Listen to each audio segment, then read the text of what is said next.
Hipnoza RKC z njenimi podporniki, tako ali drugače nastavljenih vladarjev, nas obvladuje že tisočletja.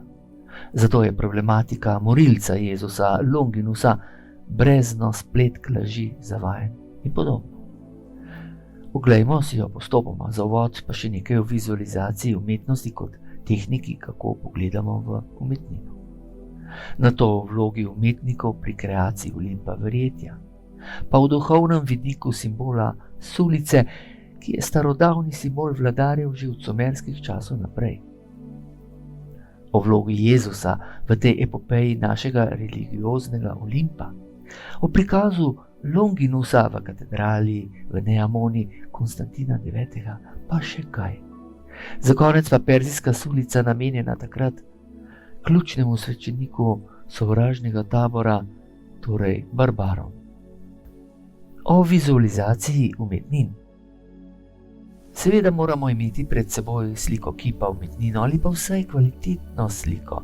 To moramo najprej natančno pogledati, posamezen detajl en za drugim. Nato pa vse skupaj pozabiti namreč predhodne kode razmišljanja in sprožiti, ugotoviti, kaj je skušal umetnik povedati.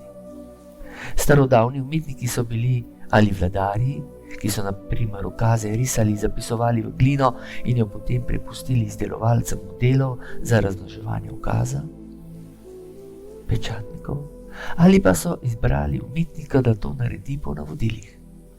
Vladarjev pogled na pravičnost in ključne pojme, zahteve, njegovo agendo so umetniki lahko dobro prikazali samo, če so bili posvečeni v znanje vladarja. Seveda ob strogi zavezi k molku.